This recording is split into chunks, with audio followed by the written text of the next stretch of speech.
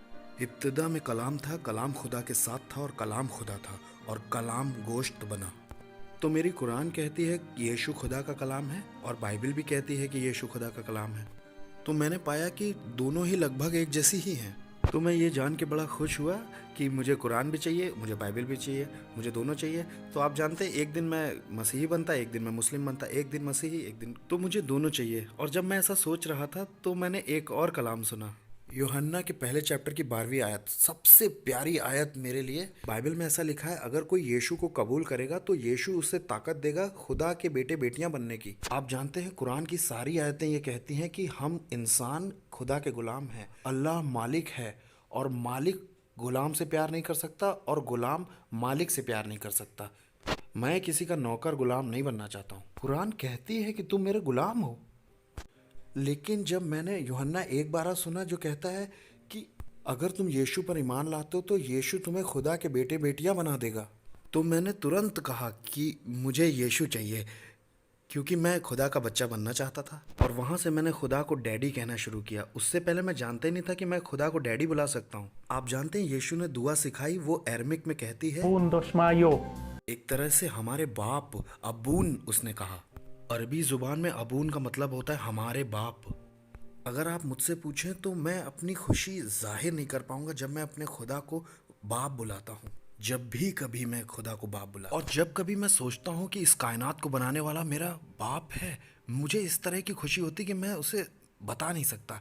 वो मेरे समझाने से बाहर है। जब आपको ये तजुर्बा होगा तभी आप इसे समझ सकते हो। मुझे खुदा बाप बुलाना बहुत अच्छा लगता है। वहाँ मैंने यीशु को कबूल किया।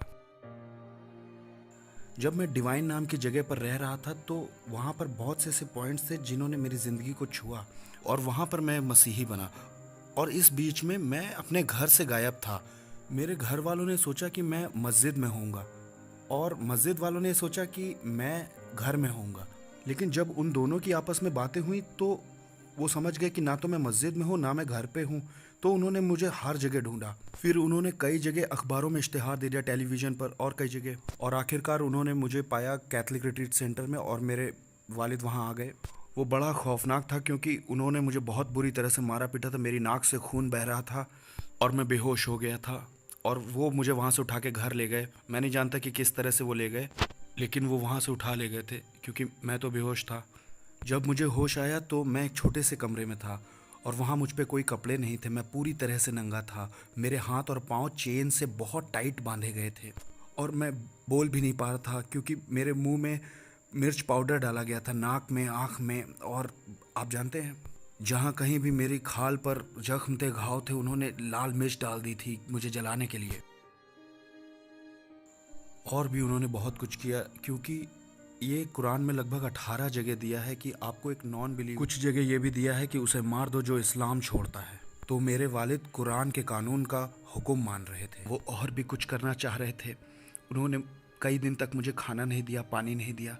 मैं पूरी तरह से सूख गया था और मैंने अपने फटे हुए होंठ से थोड़ा सा खून चाटने की कोशिश की गले को गीला करने के लिए। तब मेरा भाई आया और उसने मेरे मुंह के अंदर पेशाब कर दिया। उसने कहा यही तुम्हारी सज़ा है मसीह में ईमान लाने के लिए। और कई दिन के बाद मेरा पेट खाना और पानी ना मिलने से पूरी तरह से ख़राब हो चुका था। मेरा जिस्म पूरी तरह से कमज़ोर हो गया था और मैं बिल्कुल हड्डी की तरह हो गया, और आखिर में मेरी याददाश्त भी पूरी तरह से चली गई। मैं कुछ सोच भी नहीं सकता था क्योंकि खाना पानी नहीं था। मैं बिल्कुल मरे हुए आदमी जैसा था। मैं नहीं जानता कितने दिन, शायद 20 दिन मैं उस कमरे में था। एक दिन मेरे वालिद वहाँ आए उस कमरे में और उन्होंने मेरी चेन खोल दी और मैं उस समय उठा हुआ नहीं था। उन्होंने मेरी गर्दन दबाई बहुत कस के, ये जानने के लिए कि मेरे शरीर में जान है कि नहीं। तो जब उन्होंने मेरी गर्दन दबाई मैं सांस नहीं ले पाया और मैं उनके हाथ में एक बड़ी चाकू देख सकता था। उन्होंने मुझसे कहा कि ये तुम्हारा आखिरी समय है, तुम्हारे लिए कोई उम्मीद नहीं। उन्होंने कहा अगर तुम्हें अल्लाह चाहिए तो मैं तुम्हें जीने दूंगा, अगर तुम्हें यीशु चाहिए तो मैं तुम्हें मार दूंगा। मैं बताऊं, आप जानते हैं जब मैं अपनी माँ की कोख में था तो सबने कहा ये मर जाएगा, लेकिन वो मुझसे प्यार करते थे इतना कि मेरे लिए दुआ कर रहे थे कि मुझे ज़िंदगी मिले। लेकिन अब वो मुझे मारना चाहते हैं तो मैं नहीं जानता, और मैं अपने वालिद को अच्छी तरह से जानता हूँ, वो मुझे मार देंगे। तो जब मैं ये समझ गया कि ये मेरी मौत का आखिरी लम्हा है तो मैंने सोचा कि यीशु भी तो मर गए लेकिन दोबारा ज़िंदा हुए। अगर मैं यीशु पे यकीन करता हूँ, मरता हूँ, तो मैं भी ज़िंदगी पा सकता हूँ। आप जानते, एक तरह की खुशी थी कि यीशु में मरना अच्छा है। जब मैंने ऐसा फैसला लिया तो एकदम तरह की रोशनी मेरे माथे पर लगी, जैसे चांद की रोशनी कुछ मेरे सिर में लगा और एक तरह का बिजली का झटका जैसा मुझे लगा, और कुछ मेरे अंदर इतनी ताकत आ गई। आप जानते, कहीं से मेरे शरीर के अंदर इतनी जान आ गई कि मैं खुद को कंट्रोल नहीं कर पा रहा था। इतनी ताकत थी मेरे हड्डियों में। मैंने अपने वालिद का हाथ नीचे खींचा और जोर से चिल्लाया, यीशु। और जब मैं चिल्लाया तो वो ज़मीन पर गिर पड़े, और जब वो गिरे तो उनके हाथ में जो चाकू था वो उनके छाती पे लगा और एक बड़ा ज़ख्म हो गया, और वहाँ से बहुत खून निकलने लगा, और एक तरह का झाग उनके मुंह से निकलने लगा, और वो बहुत तेज़ चिल्लाए, और सब एक तरह के शौक में थे। मेरा भाई हो, माँ और बहनें, उनको नहीं मालूम था क्या हो रहा है। उन्होंने सोचा मेरे बाप मर गए हैं।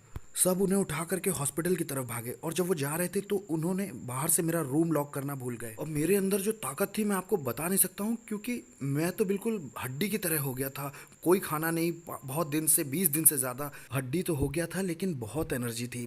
तो मैं तुरंत बाहर आया, मैंने अपने वालिद के कपड़े पहने, टैक्सी स्टैंड तक आया टैक्सी लेने के लिए, और सीधा वहाँ से भाग गया। रास्ते में जो आदमी टैक्सी चला रहा था वो एक क्रिश्चियन था। उसने मेरे लिए मिठाई और जूस बहुत कुछ लिया। उसको मेरा स्ट्रगल मालूम है, उसने मुझे पोटा छोड़ा। वो अभी भी मेरे कांटेक्ट में है और मेरा बहुत अच्छा दोस्त है, वो टैक्सी ड्राइवर। तो मैं निकल गया और पोटा आ गया। उस दिन मैंने सचमुच में जाना कि मेरा यीशु आज भी जिंदा है। जब मैंने उसे अपनी ज़रूरत के लिए पुकारा, उसने मुझे बचाया। इसका मतलब है कि वो यहाँ भी है। जब मैं आपसे बात कर रहा हूँ तो ये मेरी लाइफ है। हर कहीं मैं जानता हूँ कि वो मौजूद है, क्योंकि मेरे कन्वर्जन के 18 साल हो गए हैं। मैंने कभी नहीं सोचा था कि मुस्लिम मुझे जीने देंगे 18 साल तक। और मैंने मिडिल ईस्ट में भी प्रीच किया है, वहाँ अरब आए थे और कुछ भी नहीं हुआ। तो इसका मतलब है यीशु जिंदा है और मुझे बचा रहे हैं। नहीं, कभी नहीं। देखिए, आपको भी नहीं डरना चाहिए। मरने का डर तो एक तरह की बेवकूफ़ी है। जानते हैं क्यों? क्योंकि जितने पैदा हुए हैं उन्हें एक ना एक दिन तो मरना ही है। 100% उन सबको मरना है। आपको भी मरना है, सबको मरना है। आप मौत से डरो या ना डरो, आपको मरना है, ये एक फैक्ट है। और मैं तो ये कहूँगा, एक बात जो धरती पर तय है वो है आपको मौत आनी है। इस वक्त जब मैं आपसे बात कर रहा हूँ, मैं इस बारे में श्योर नहीं हूँ कि ये ब्रॉडकास्ट होगा भी कि नहीं, क्योंकि कुछ भी हो सकता है। मैं इस बारे में श्योर नहीं हूँ कि मैं रात का खाना खा पाऊंगा कि नहीं। मैं इस बारे में श्योर नहीं हूँ कि मैं भारत वापस जा पाऊंगा कि नहीं। मैं बिल्कुल श्योर नहीं हूँ। मैं श्योर नहीं हूँ कि मेरे बच्चे अच्छे से पढ़ेंगे और सर्टिफिकेट लाएंगे। मैं किसी चीज़ के बारे में श्योर नहीं हूँ। लेकिन एक बात के लिए मैं बिल्कुल श्योर हूँ कि मुझे मौत आनी है। जितनी भी बातें हैं सब बेठिकाना है, और आप कोशिश करते हैं, कुछ हो सकता है, कुछ नहीं हो सकता है, लेकिन श्योर नहीं है। लेकिन एक बात है जो बिल्कुल तय है, वो है मौत।